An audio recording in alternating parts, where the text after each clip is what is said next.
Hello everyone, Cursed Deck Builder here, and we're making our progress towards our 10,000 assisted decks so that I can finally leave. Right now we're looking at a Zur Eternal Schemer deck. This deck was sent to me using my deck assist form that you can find in the video description. If you want me to look at a deck of yours, please use the form. It'll be sent to me, and when I have a chance, I'll look through your deck and make a video about it. So alongside the deck list, the author of this deck, who wanted to remain anonymous, um, said that they want a little more lower CMC items as it can start a little slow, and I think the win con of simply surviving could use a little tweaking. And the restrictions that they have are that they can't spend more than $75 on improvements. So let's look at Zur the Eternal Schemer. This is a different Zur than we reviewed before. This one says that enchantment creatures you control have Death Touch, Lifelink, and Hexproof, and for 1 and a white, target non-aura enchantment immediately becomes, I should say permanently becomes, also immediately, a creature. So this deck, I'm already looking at it, and I think it's really strong. I really appreciate that all of the creatures form a really nice curve. The setup of creatures is really, really nice. We have a nice collection of sorceries, though much higher on the mana cost. We have a nice low mana amount of instants. We have a good collection of mana rocks, and we have a varied group of auras. So looking through this, a few things I notice off the bat. One of the things I notice is that, well, let's start with this one. A lot of our really strong cards here, which there are a lot, rely on having a high amount of enchantments both on the battlefield and in hand. If we come here, we look at Alayla, we look at Celestial Ancient, Nightmare Shepherd, we look at Nykthos Paragon, even the Doomwake Giant and Thoughrender Lamia, we look at Sigil of the Empty Throne.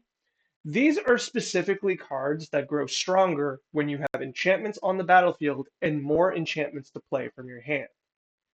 Celestial Ancient on an empty board is not particularly good. And honestly, I think you would really like to be able to play Celestial Ancient and immediately cast an enchantment spell to get that full +1/+1 across the board. In the same way that Alayla and Archon of Sun's Grace both want you to be able to immediately cast an artifact right after. These ones are easier because they're 4 mana, but Celestial Ancient is particularly powerful in this deck as well and shouldn't be underestimated. Same thing with Sigil of the Empty Throne. So looking at this, I can see why you want things at the start of the game, because this is a very momentum-based deck. When you are ahead, when you curve out in creatures, you are very far ahead. And when you are behind, it is really, really hard to catch up. If you're playing against opponents that are heavy on removal or are really good at pressuring you, you're going to find yourself on turn 4 or 5 without a board, maybe after a board wipe. And then if you have Celestial Ancient or Sigil of the Empty Throne in hand, they're not really attractive plays anymore. You don't want to run these out on an empty board. You don't want to run these out without being able to trigger them immediately. So they kind of lose a bit of power there. So with that in mind, you do have some reanimation, Dance of the Manse, Resurgent Belief, and Brilliant Restoration. Resurgent Belief I really like here, but it's deceiving because it's 2 mana suspend 2. Now, anyone who's played with suspend cards knows that it's particularly difficult to time them to work because they're visible information for your opponent. The only suspend card I tend to regularly use is the black 2 mana suspend, tutor a card once it goes off. Because even if your opponent knows you're doing that, they can't really predict what you're going to get. And Resurgent Belief, though it's 2 mana, I think realistically you need to imagine that it's being cast on turn 4, 5, 6, and beyond, because you need to have a large amount of enchantments into your graveyard, and you don't have ways of binning them yourself, perhaps Thirst of Meaning, but otherwise, I'm sure there might be a loot here and there, but otherwise, you're kind of relying on your creatures to die. So Resurgent Belief feels a little weak or weaker than it could be in a deck like this. Dance of the Manse and Brilliant Restoration are both very, very good, but they require quite a bit of mana. And while we're in sorceries, because there seems to be a trend of having very high mana sorceries, Plea for Guidance is also feels like a lot of mana. It is card advantage in a deck that seems to be lacking a lot of card advantage. And so I think there's a 3 mana version of this, and I have this open preemptively. I will get to that in a second, but um, yeah, I have a there's a 3 mana version of this that tutors an enchantment, and I would prefer to use that one if at all applicable. I'll have to look that up later. So okay, let's start with one problem at a time. So the main problem I see is that your low mana stuff, though strong, it doesn't really hold its own. It requires your low mana stuff paves the way for your high mana stuff in the sense that your high mana stuff will be built on the back of the low mana stuff. Your Spirited Companion is just a cycler, but once you get Celestial Ancient in play, or once you get any honestly, where is it? Archetype of Courage with Zur Eternal Schemer, and Spirited Companion becomes a 1/1 first strike, hexproof, death touch, lifelink. Well, that's a good creature now. But up until that point, it's just a 1/1, right? So let's start with there's two main directions I want to go in. The first thing is we have to acknowledge that a lot of your win conditions, your strongest cards, are high mana cost. And I feel like you're playing a lower amount of you're paying one, two, three, four, five, six, seven. Playing seven ramp cards. I feel like you could play one or two more. The talismans should be pretty cheap. Um, I think you'd have to play the white black one because I imagine the other two ones. Let's look it up. Talisman. So Talisman of Hierarchy. So Dominance. Dominance is cheap. It just got reprinted in Warhammer. Progress, also cheap. $3, not that bad. But I know Hierarchy should be also, yeah, 33 cents to like a dollar. So grabbing those will just round it out a little bit. I would also cut Commander's Spear for one of them, so you could put all three in, and then still have 9. I believe that would put you to. Yeah, that would be 9, and I think that would be fine. Because I think there's going to be a lot of setup where you're going to want to be able to have the high mana cost earlier, and then Doomwake Giant, Celestial Ancient, Thought Render, Lami. Half of these cards, you have to imagine that there is another enchantment in your hand in order for it to work. Um, so that's the first thing. I would add more ramp. The second thing I would add is more card draw. I would suggest the regular ones I always suggest, mainly because you're in enchantments already. Phyrexian Arena is quite cheap, and then Underworld Connections. And Underworld Connections is dirt cheap because it's seen as weaker. I like this to an extent, where this enchants a land and you can tap the land to draw a card. That would be a good place to start. You're already playing Greed. Necroponents is a bit out of your budget at about $30 to $40, but this would be a long-term card that you would probably benefit from. Um, and I wonder if there's any other enchantresses that are in mono white, and there really isn't. Interesting. Okay. Not having greed is kind of tricky, um, but I can definitely see each opponent sacrifices a creature in this. 4 mana for your opponents to sack twice. I don't know if that's worth it, honestly. I feel like that's a bit of a weaker card. I like Reconnaissance Mission. I think if you wanted, you could play a few more of these effects. I think another one's like Coastal Piracy. Yeah. I think you could, if you wanted to, you could get away with playing one or two more of these effects because they are another very strong enchantment that can turn into a creature, which will be a 4/4 generally, and it can get you a bunch of cards. Um, Something I had here, the second I saw this deck and I didn't see it in here, I wanted to put it in. Phyrexian Reclamation is very strong in your deck because your deck is dependent on having those cards in hand. And Phyrexian Reclamation for 2 mana, it just returns it to your hand. So you can cycle through the same creatures repeatedly. Um, I wouldn't mind a sack outlet if that was a direction you were interested in, where you could purposely. I guess, uh, is this all seed? All seed of life's bounty? I guess this creature can be sacked by itself for 1 mana and then return to your hand and cast again. But that makes it a 4 mana trigger for Constellation, and that seems a bit high. If you had a free sack, it would be 3 mana, which is a little more reasonable. All in all, I do really like this deck. I it's interesting to me that you're suggesting that your win condition is that you just wait and try to survive. Win con of simply surviving. Because I think if you hold out to grab, if you're able to grab Archons of Sun's Grace, for example, and in one turn cast 2 or 3 enchantments after it, you have a formidable army. If you do the same with Alila, same situation.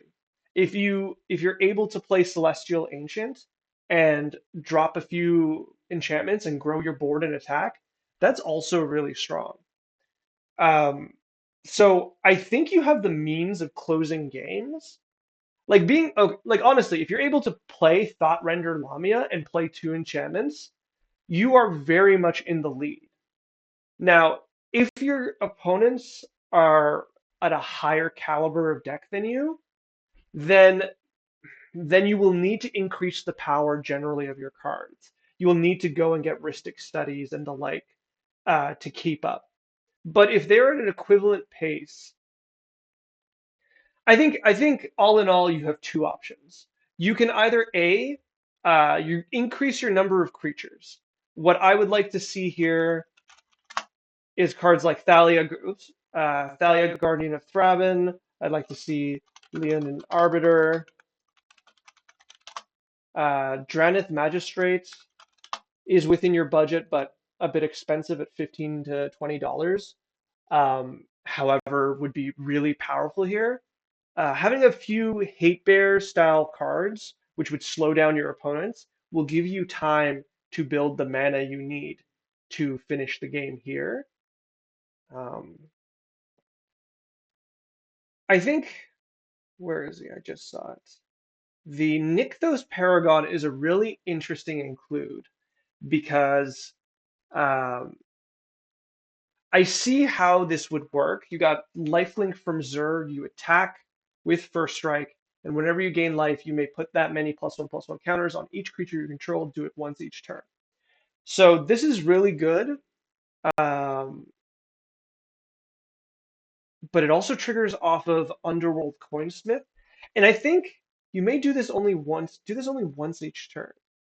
So I think you could say no to those triggers and still get the trigger you want.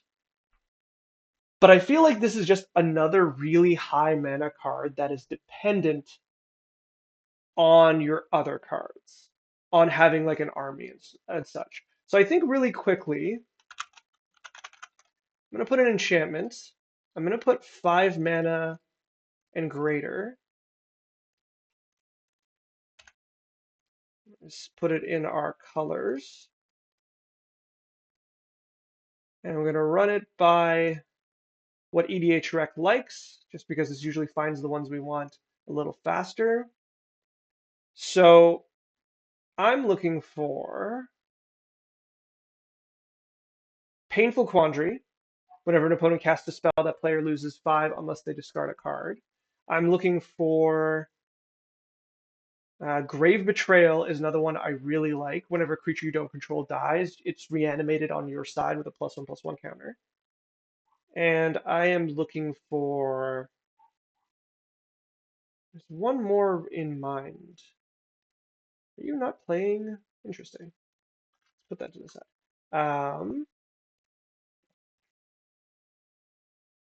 There's one more really.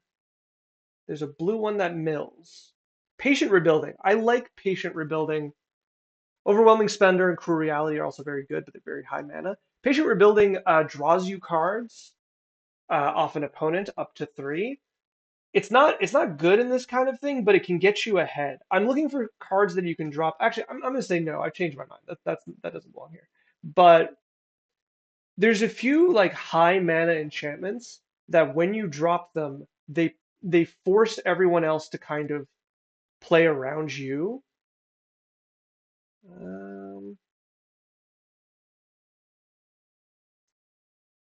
we'll stick with the ones that we have. But like if you went in those two directions, I think I said, where is it? Grave Betrayal being one of them. Mind's Dilation, how much is that? $10? Mind's Dilation is fine too, because you get an extra cast every turn.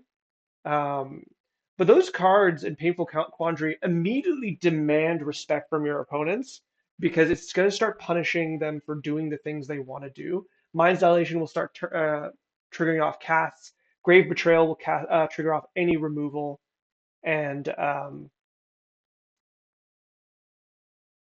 Painful Quandary on when they cast things as well.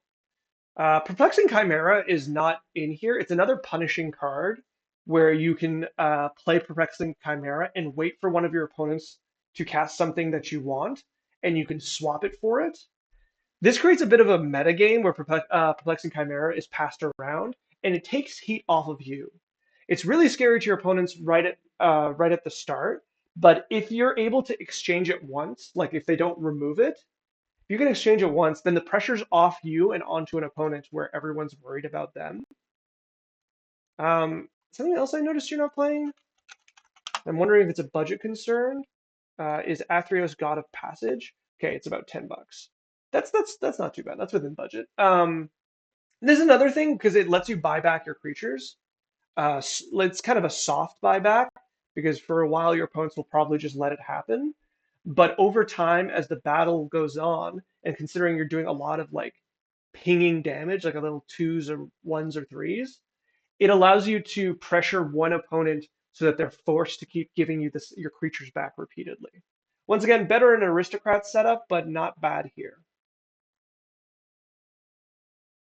I think that's the kind of ideas that I have. Um, I think the deck here is already strong enough. I think you just have to play it with a little more. I would go to increase the mana rocks. I'd increase the card draw. I would um, play a little slower. You know, either put in cards like Thalia or other taxing effects to slow down your opponents, or I would try to go for hands that have like Omen of the Sea into Ghostly Prison, into Phyrexian Arena, into eventually Propaganda, and bide your time so that you can make it to the turns where you can slam your really big enchantments. Um, but right now, it does feel like you have this imbalance where you need your creatures to win with the high end cards that you have, and the ones that don't need creatures, like Thought Render Lamia, excuse me, need a lot of cards in hand. So it feels like you're bleeding yourself out a little bit by not committing to one strategy. Because at a certain point, if you wanted to just go creatures and just keep all the little creatures, what you could do is cut out a lot of these enchantments and turn them into white based uh, anthems or other +1/+1 counters or equipment effects to make these smaller creatures into threats. That is a direction you can go if you just want to keep all of the creatures. But this setup where you have really strong cards that require you to cast more cards, it's going to end up with having you sandbagging a lot of your cards if you don't have a steady influx of card draw.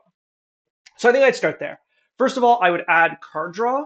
Second of all, I would add a little bit of ramp. Third of all, I would add a few smaller hate bears. Athreos, I would think of Phyrexian Reclamation for sure. And then for cuts, I would cut. Um, One with the multiverse is nice. I haven't experienced it enough. It feels like omniscience a little bit that the quality of this card is based on the quality of your deck. I do like it. It works really well with your constellation cards. So I'm going to say definitely keep that. Ethereal Absolution is either backbreaking for the group you're in or completely useless. I think you will know better than anyone else the level of power this has. Enchanted Evening is great. Behold the Unspeakable is a really slow draw card. I don't like it. I would take this out. I think, especially since it grows in terms of your hand, which is going to be weaker. The Long Reach of Night, I would also consider taking both of these out. Ventive, return target creature or planeswalker, return an artifact. You don't have artifacts, so you're probably going to draw a card. I would also take these out. Resto Gangio is fine because it lets you discard into your graveyard to reanimate, or it lets you reanimate things that are already there. So yeah, that's where I'd start with the cuts. Nykthos Paladin feels weak for what you want them to do because you cannot trigger it on other people's turns. With Nykthos Paragon, I always call it a Paladin. With Nykthos Paragon, you want to be able to trigger this on other people's turns. So I am incentivized to also cut this to reduce the curve a little bit. And then I would think really hard about Resurgent Belief and Brilliant Restoration and Plea for Guidance. I like these, but they are clunky to use and require a lot of mana, whereas Phyrexian Reclamation is just going to be a better version of these cards most of the time, because you often will not get a critical mass of enchantments. You will get a slow trickle of enchantments into your creature enchantments into your deck, into your graveyard, sorry. And having Phyrexian Reclamation to take those back is going to be much more powerful for you. Well, I hope this helped. I do like the deck. I like the curve of it. I like the shape of it. I think it's stronger than you give yourself credit for. It's just the the play pattern to win is a little tricky in this deck. So those are the ideas I would give to you. Looking at your sideboard really quickly, Authority of Councils, Blind Obedience, Aura of Silence are all good cards that I would heavily consider playing depending on the group you play with. Both Authority and Blind buy you a lot of time. Aetherflux Reservoir doesn't feel like it's useful here. I get why you like it. I think you're trying to play it defensively or use it with some kind of combo. I would say no. And then Baird and Phyrexian Obliterator look like don't worry about these. Don't play those. The rest of the deck is strong.